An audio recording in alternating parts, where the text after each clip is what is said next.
Así que acomódese y abra su corazón para la palabra de Dios en este momento.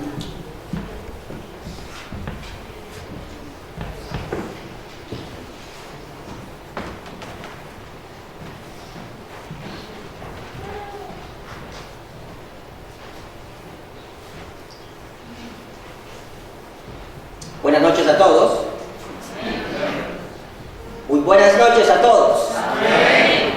Siempre tenemos que tener mucho ánimo. El Señor está aquí en medio de nosotros. Amén. Ciertamente hemos cantado con gozo y hemos alabado a aquel que merece toda honra, gloria y honor. Y ciertamente el año viejo ya dio un mensaje y casi dio la introducción del mío. Así que si oyen la repetición, pues es una bendición. El Espíritu Santo está hablando en esta noche. Antes de leer la Escritura, vamos a implorar la bendición del Señor. Vamos a orar en esta noche. Nuestro buen Dios y Padre Celestial, queremos darle las gracias en esta noche por permitirnos alabarle.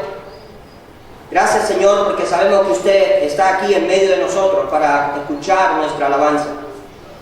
Usted es un Dios que nos ama. Ha mostrado su amor durante todo este año. Su misericordia es clara en nuestra vida, su gracia, su amor para con cada uno de nosotros. Y ciertamente, Señor, sabemos de que usted seguirá a nuestro lado porque lo ha prometido y no puede violar aquellas promesas que usted ha hecho. Señor, abre nuestros oídos en esta noche para poder oír. Señor, abre nuestra mente para poder entender. Y Señor, abre nuestro corazón para poder vivir lo que vamos a escuchar.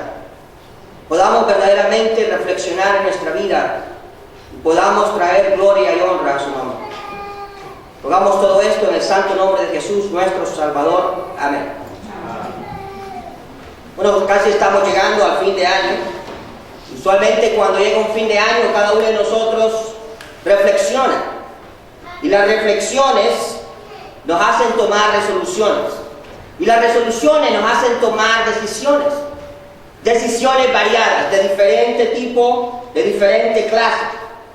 A veces pensamos rebajar de peso. A veces pensamos dejar una adicción.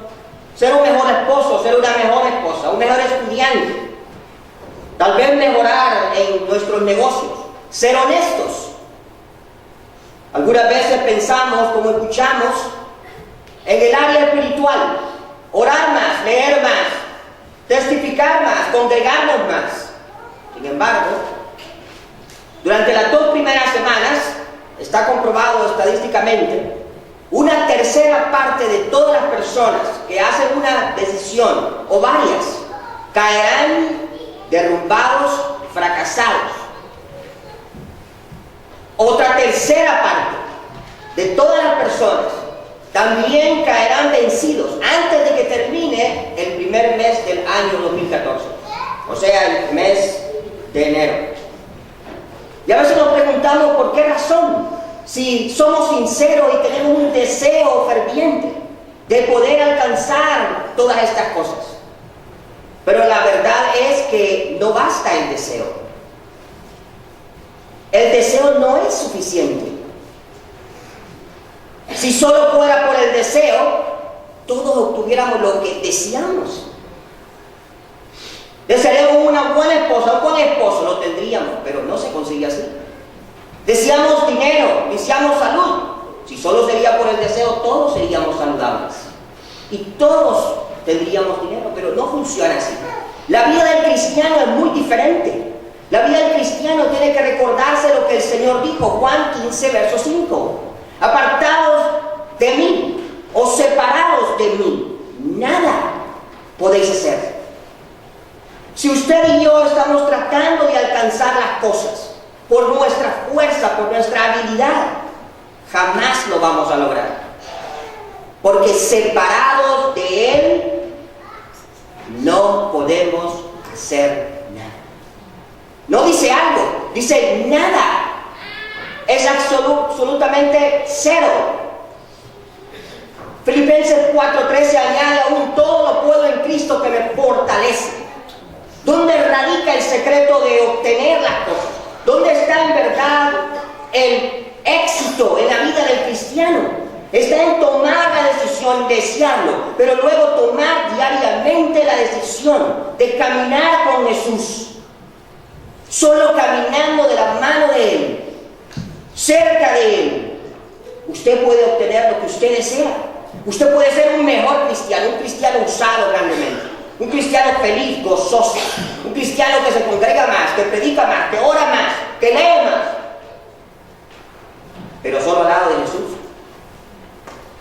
Solamente a través de Él. Pablo nos dice también en otros versículos algunas otras cosas. Debe de haber una motivación interna, un deseo puro en nuestro corazón. Dice, todo lo que hacéis, sea de palabra o sea de hecho, hacerlo en el nombre del Señor. Colosenses 3, verso 17, pero el 23 también dice, todo lo que hagáis, hacerlo de corazón, como para el Señor. ¿Usted mira la diferencia? Ese es el secreto de tener una motivación sincera para glorificar el nombre de Dios. Muchas veces tomamos nuestras decisiones no para traer gloria a Dios, sino más bien para traer gloria a nosotros, para que nos miren, para que nos aplaudan, para poder decir después, he leído la Biblia varias veces, me congrego más. ¿No lo ven? Qué triste en verdad cuando nos jactamos de nuestros logros. Tal vez para algunos de ustedes este año ha sido un buen año. Tal vez algunos de ustedes han en verdad crecido espiritualmente, han vivido para Dios, han sido más fieles, han obedecido su palabra, han orado más, han mantenido esa íntima comunión con Dios. Pero tal vez no es el caso para otros. Tal vez otros hemos tenido un año muy difícil. Hemos sido derrotados. Hemos sido, por así decirlo, vencidos por el enemigo. Hemos tenido la tentación, tal vez no hemos caído y hemos fracasado en muchas áreas de nuestra vida. No hemos leído la palabra de Dios, no hemos estado de rodillas y hemos sentido un fracaso total, no hemos alcanzado nada. Y al fin del año lo único que queda en nuestra vida es disolución, tristeza, dolor. Pero eso no quiere decir que es el final. Eso no quiere decir que usted está destruido porque usted es un hijo de Dios. El Hijo de Dios no puede ser vencido así nomás. Eso es como decir que un boxeador está vencido y nunca puede llegar a ser el campeón mundial solo porque perdió una pelea. O por decir que un ejército fue vencido en una batalla y no puede ganar la guerra. Eso es completamente negativo. Hay boxeadores que han perdido una batalla y llegan a ser, una pelea y llegan a ser campeones mundiales. Y hay países que han peleado contra otros y han tenido la pérdida de una batalla, pero ganan la guerra. ¿Dónde está entonces? El cristiano va a veces a vivir con dificultades. El Señor nos prometió un camino de rosas. El Señor nos dijo que íbamos a ser victoriosos en todos, pero podemos ser lo más que podamos cuando estamos cerca de Él. Cerca de Él. En el libro de Josué, capítulo 24, dice de la siguiente manera. Y en el versículo 25, y si mal os parece servir a Jehová, escogeos hoy a quién sirváis, si a los dioses a quienes sirvieron vuestros padres cuando estuvieron al otro lado del río, o a los dioses de los amorreos en cuya tierra habitáis, pero yo y mi casa serviremos a Jehová. Aquí está el reto para usted y para mí en esta noche, culminando otro año más de nuestra existencia. Y ahí está Josué, delante de una gran congregación, millones de personas. Y Josué había visto la condición espiritual en la cual se encontraba el pueblo de Israel. Y él se lo dice claramente. Escogeos hoy, ¿a quién queréis servir? ¿Queréis servir a los dioses de vuestros padres al otro lado del río? Si usted lee versículos anteriores, en el principio del capítulo, usted va a ver que se menciona a Taré, Abraham, y se menciona a los dioses de Egipto. ¿A quién queréis servir? Había un grupo de personas que habían adorado a esos dioses porque sus propios padres se los habían inculcado, les habían enseñado que estos dioses eran los verdaderos dioses. Y él dice, ¿a quién queréis servir? ¿Queréis servir a los dioses de los amorreos en la tierra donde habitáis? Ahí estaban viviendo, en ese lugar. Y allí estaban los amorreos a los cuales ellos habían vencido. Dios les había entregado la tierra y Dios los había sacado con gran poder. ¿Queréis servir a esos dioses? Decidid a quién queréis servir. Ese es el problema que existe hoy en día con nosotros los cristianos. Y con cualquier persona que no es todavía cristiano. ¿A quién queremos servir? No podemos estar pensando dos cosas. O sirvo al mundo y me dedico al mundo al 100%, o sirvo al Señor. Y pongo al Señor en el lugar que merece, el primer lugar en la vida mía. ¿A quién queremos servir en esta noche, hermanos? Muchas veces en la iglesia lo que miramos es un montón de cristianos también y se encuentra ese mismo tipo de grupos. Un grupo que está sirviendo al mundo con actitudes mundanas, con actitudes sin ninguna diferencia con las personas del mundo. Piensan como el mundo, hablan como el mundo, caminan como el mundo, viven como el mundo. Y cuando el mundo nos ve, dicen, ¿y cuál es la diferencia? ¿Y por qué debo de creer en ese Dios? ¿Qué les ha dado Él que no tenga yo? Viven igual que yo y peor a veces. Porque hemos aprendido las costumbres de la tierra donde vivimos. Se nos ha olvidado lo que dice Romanos 12:2. No os conforméis a las cosas de este mundo. Y muchas veces nosotros, eso es lo primero que hacemos. Llegamos a un país o llegamos a un lugar y nos conformamos al molde del tipo de vida que las personas tienen ahí. Eso fue lo que hicieron los israelitas al llegar a todos los lugares donde vivieron. Y nosotros llegamos aquí y lo primero que decíamos es el sueño americano. Y no hay nada de malo en eso. El problema es que cuando queremos alcanzar el sueño americano, tiramos a Dios por un lado. Nos olvidamos de Él, lo dejamos afuera de nuestra vida. Por querer alcanzar, entonces empezamos a tener nuestros propios ídolos, como ellos tenían ídolos. Y usted dice, yo no tengo ídolos. Hay ídolos en el corazón de cada uno de nosotros. Y ciertamente nosotros podemos mirar que la Biblia habla acerca de esto.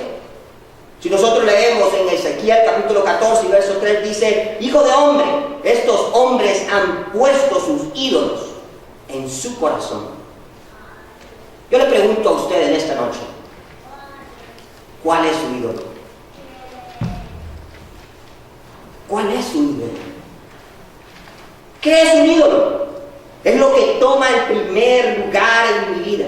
Es lo que consume mi tiempo. Es aquello a lo que yo obedezco. Y al fin y al cabo llego a ser como esa cosa. Uno de los más grandes ídolos de este mundo es el dinero. Y puede ser su ídolo en esta noche. Lo podemos mirar en nuestro país, Estados Unidos. Un país que comenzó bien, pero que está acabando mal. Y uno de los problemas más grandes ha sido la avaricia al dinero. El querer tener, el querer obtener. No solamente el dinero en papel, sino en posesiones. El querer tener propiedades, el querer más y más. ¿Cómo puedo yo saber si en verdad yo estoy teniendo el dinero como mi ídolo? Y lo he puesto en el trono de mi corazón sacando a Dios. Bueno, los banqueros de Wall Street, nosotros sabemos de que la avaricia, el amor al dinero les llevó a hacer lo que hicieron. Vender préstamos, sabiendo que todos los ciudadanos, millones de ellos, no podrían pagar estos préstamos. Aún así se los dieron. Perdieron sus casas, perdieron sus ahorros, perdieron todo. Y estos banqueros se hicieron más ricos, pero destruyeron la economía de este país. Y hay muchas otras cosas más. Y podemos mirar que es el amor al dinero, la avaricia, el querer tener más y más. Eso es lo que dice Colosenses capítulo 5. La avaricia es idolatría. Cuando usted desea algo y lo quiere, aun cuando no le importa lo que usted va a hacer para obtenerlo, usted está siendo un idólatra, porque está deseando, codiciando. 3 señales que pueden indicar que usted está poniendo el dinero como su ídolo. La palabra que ya mencionamos, primeramente, la avaricia. Deseo de querer tener algo, no importando cómo lo obtenga. Endeudándome con tarjetas, con préstamos que yo sé que no puedo honrar, porque no tengo un salario que pueda cubrir esos préstamos. Pero aún así lo hago. Y estoy cayendo en un peor error, porque aún así lo que estoy haciendo es robándome. Hay personas que lo hacen aún a propósito, creyentes y no creyentes, y se endeudan con estas grandes deudas que nunca van a poder pagar y luego se declaran en quiebra. La facilidad de esta sociedad. Y cada uno de nosotros tiene que pensar muy bien si el dinero no es nuestro ídolo. La insatisfacción. Y usted dice, ¿cómo la insatisfacción? La insatisfacción es una señal de que queremos más. No es suficiente lo que tengo ya. Y podemos tener suficiente, pero queremos más. Tengo ya el año 2013, pero quiero el 2014. Tengo ya el celular, el iPhone 4, pero quiero el 5. Tengo el Galaxy 3S, perdón si me equivoco porque no sé cuáles son los más modernos, pero queremos el más moderno. Y cada uno de nosotros está deseando tener más y lo mejor, aun cuando lo que tenemos es suficiente. Lo voy a volver a decir, suficiente.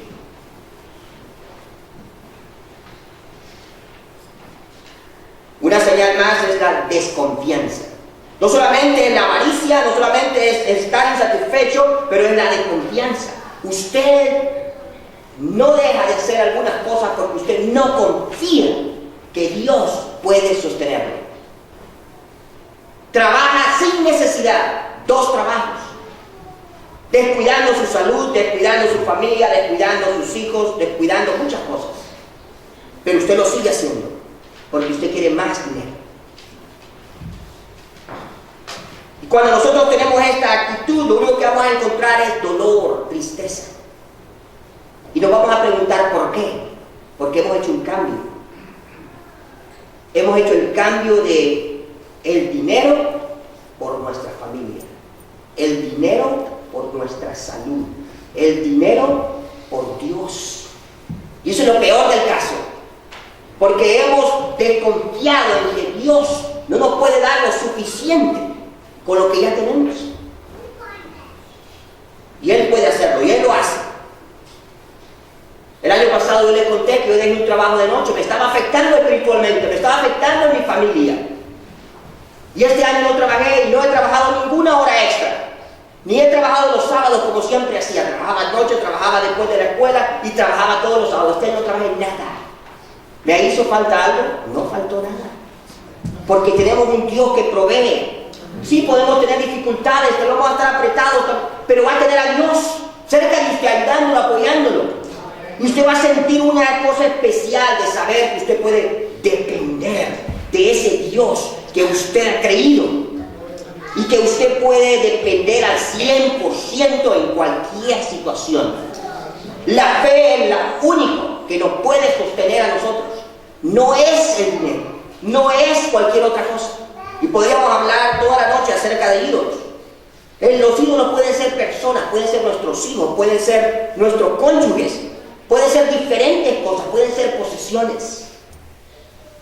El amor a las cosas es otro ídolo. Dios le dice a Abraham, en verdad me amas más que cualquier cosa. Es un mandamiento de Dios. Amarás a Dios sobre todas las cosas. ¿Aman a usted más a Dios que a sus hijos? Dios le dice a Abraham, entrégame a Isaac. Y ahí va este hombre y entrega a Isaac, lo pone sobre un altar, levanta la cuchilla y en cuanto él va a bajar su mano con el puñal, Dios le dice, alto. Yo sé que tú me amas más que a tus hijos. Otro hombre que me admira es Job. Le hace una triple prueba. Me amas más que las posesiones, me amas más que tus hijos, me amas más que tu propia esposa y tu cuerpo, que son uno. Y Dios le quita todo eso. Le quita a sus hijos, le quita a su esposa, le pone en contra a su esposa, le quita todas sus propiedades y luego le quita su salud. ¿Qué dice Job? Jehová dio, Jehová quitó. Sea el nombre de Dios bendito. ¿Qué palabras de hombre? Algunos de nosotros, yo digo, Señor, yo sé que tú mandas la prueba de acuerdo a la fe. A mí no me podría pasar eso, porque yo no tengo la fe de ese hombre. No me podría pasar. Es imposible. Ese hombre era un gigante en la fe. Y yo sabía que él podía sobrepasar todo eso, porque amaba a Dios con un amor intenso. No había nada sobre este planeta que le pudiera quitar ese amor que le tenía al Señor.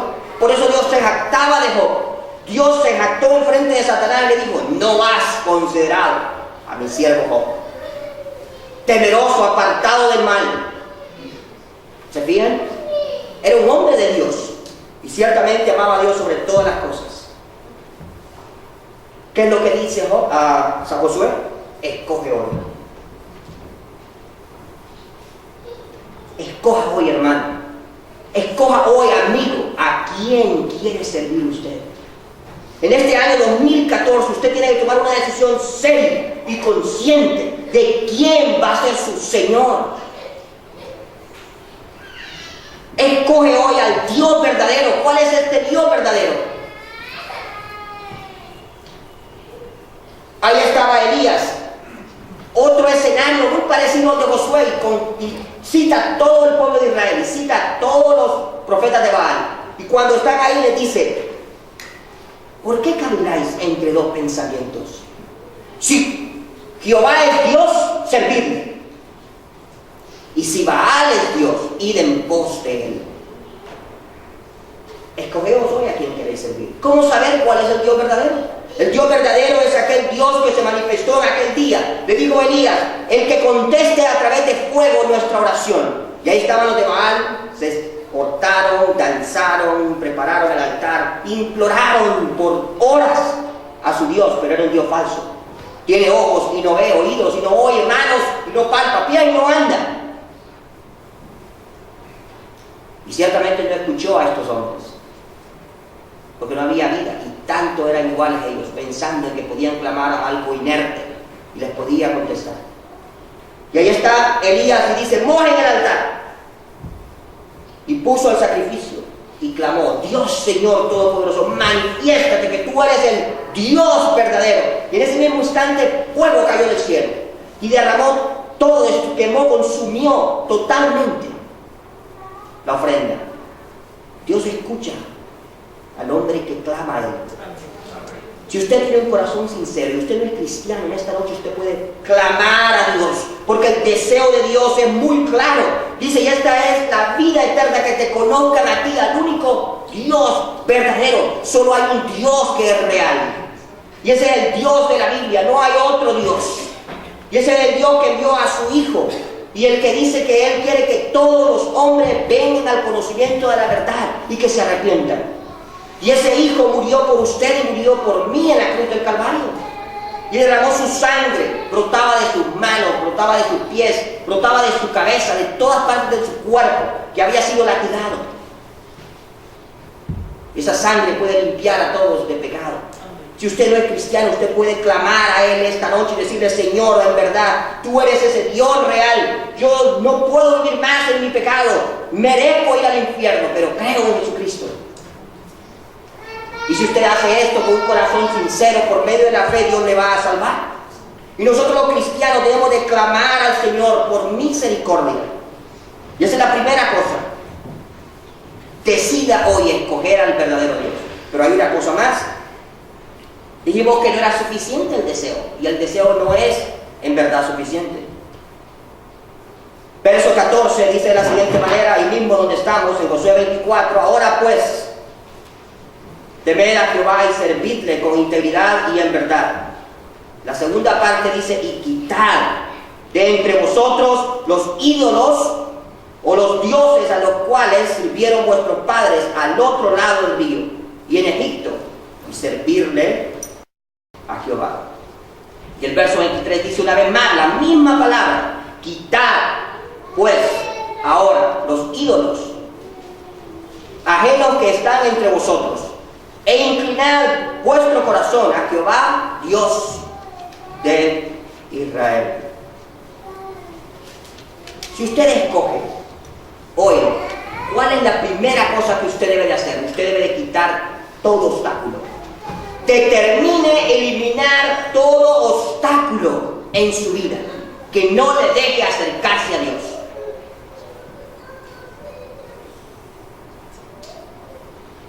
¿Cuál es uno de los obstáculos? Este pueblo clamó y le dicen a Josué: no, nosotros vamos a servir al Señor. Él es el Dios que nos ha ayudado, el que nos ha dado victoria sobre Israel, sobre los enemigos, y que nos ha dado esta tierra. Pero ¿qué les dice el Señor? ¿O qué les dice Josué en el verso 19? Entonces Josué dijo al pueblo: no podéis servir a Jehová. Pero ¿y el deseo que tenían? No podéis servir a Jehová porque Él es Dios santo. Usted no le puede servir, ni yo tampoco, si estamos en nuestro pecado. No podemos. Usted y yo debemos de determinar, eliminar todo obstáculo para servir a Dios. Él no va a tolerar nuestro pecado en nuestra vida. No lo puede pasar por alto. No puede recibir nuestra adoración, nuestra alabanza, nuestro servicio cuando nosotros estamos lejos de Él. Necesitamos diariamente confesar nuestro pecado. Y lo primero que debemos de hacer es arrepentirnos de cualquier cosa que sabemos que no está bien delante de Dios, porque Él es un Dios misericordioso, lleno de gracia, que no nos va a dejar, ni nos va a abandonar jamás, no importa la condición que estemos. Jamás nos va a abandonar. El clamor del Señor es para su iglesia lo siguiente. Si usted lee el libro de Apocalipsis, en el capítulo 2 dice a la iglesia de Éfeso: has dejado tu primer amor. Idolatría. Cuando usted deja el primer amor, quiere decir de que quitó a Dios de su corazón, del primer lugar, y puso algo más. Y ese algo más es su ídolo. Le dice a Pérgamo: la doctrina de Balaam es lo que tú tienes ahí. ¿Cuál era la doctrina de Balaam? Dinero. Quería maldecir al pueblo de Israel porque el rey Balac le había ofrecido grandes cantidades de dinero. El dinero es un problema cuando lo amamos. Tiatira: tienes todavía ahí a Jezabel, enseña y seduce a los siervos de Dios por fornicación. Dice: tal vez no lo hemos hecho en la acción, es espiritual. Porque cuando nosotros estamos teniendo un ídolo, estamos cometiendo adulterio espiritual en contra de Dios. Sardis dice: no vigilas.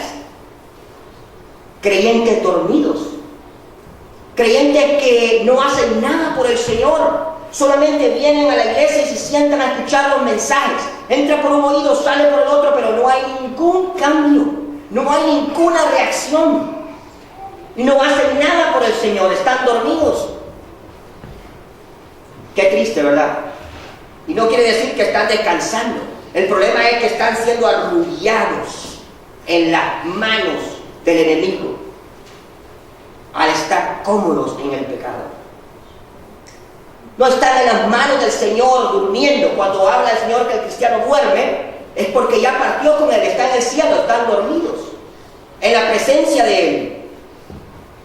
Tesalónica: tibieza. Y a todos les dice: arrepiéntete, arrepiéntete, arrepiéntete, arrepiéntete. Es un llamado para cada uno de nosotros. El problema de nosotros es que podemos arrepentirnos, pero no hay disciplina para reemplazar en nuestra vida los problemas que tenemos. Y el problema es que jamás vamos a tener victoria si usted no reemplaza con lo que usted debe de tener en su corazón ese pecadillo, o esa falta, o ese peso, o esa dificultad. ¿Qué cosas debe de poner en su corazón? Bueno, primeramente a Dios, pero la Biblia nos enseña varias cosas. Pablo le dice a Timoteo: ocúpate en la lectura. Y el año 2013 nos dijo, ¿verdad? ¿Cuántos prometieron leer la Biblia y no la leyeron? Cuando usted lee, usted está aprendiendo de Dios. No solamente está aprendiendo de Dios, está conociendo a Dios. No solamente está conociendo a Dios, está viendo lo que Dios desea para su vida. Y cuando usted sabe todas estas cosas, usted las puede poner por práctica y va a ser semejante a Él. Va a hablar como Él, va a andar como Él, va a vivir como Él, va a pensar como Él. Y la gente va a mirar esa actitud, esa vida diferente y van a querer tenerla. Pero debe de leer. ¿Cómo puede aprender si no lee? Es necesario que cada uno de nosotros lea este libro. Esta es una mina de oro para nuestra alma, para nuestro espíritu, aún para nuestro cuerpo. Cuando una persona es feliz, la salud es mejor. Necesitamos leer la palabra de Dios constantemente. Algunos no la tocan durante todo el año. Pueden comer, son disciplinados para comer todos los días, 3 veces al día. Son disciplinados para tener toda su ropa lista, todos los días. Para irse al trabajo, para irse a un compromiso, para irse a una cita. Son disciplinados para ir a la escuela de los hijos o de las hijas. Pero no hay disciplina en la lectura de la palabra de Dios.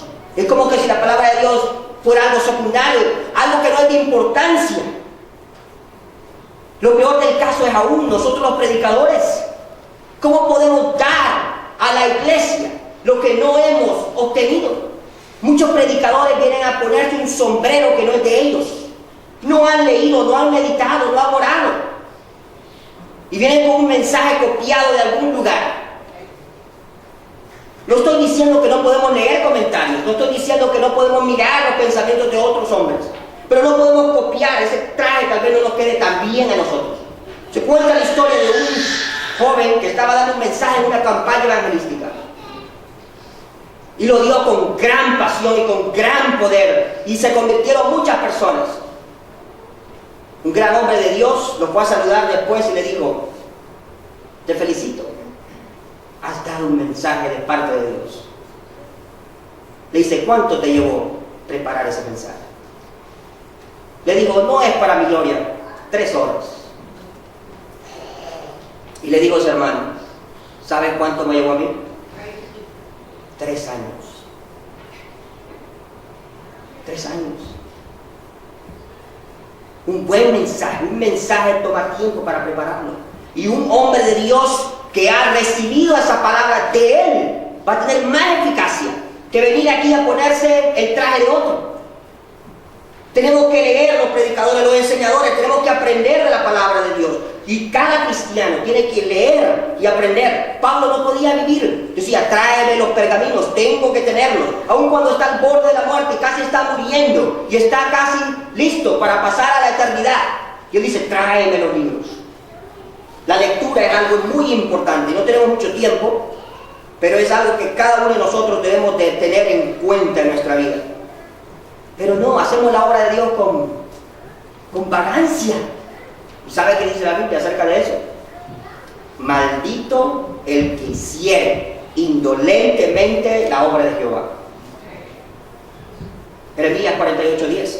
Indolente, falta de voluntad, falta de energía, falta de dominio, falta de pasión. ¿Por qué los cristianos no tenemos pasión por el Señor, pero tenemos pasión por otras cosas temporales que no van a persistir, que no van a durar? Pero por el Señor, que es el todo, el que nos ha perdonado, el que nos ha lavado de nuestros pecados, el que nos ha dado a su propio Hijo, no tenemos esa pasión, ese deseo de servirle. ¿Qué más debemos de hacer? Meditar. No es suficiente leer, meditar. El Salmo 42, verso 1 dice: como el ciervo brama por las corrientes de las aguas, así clama por ti, oh Dios, el alma mía.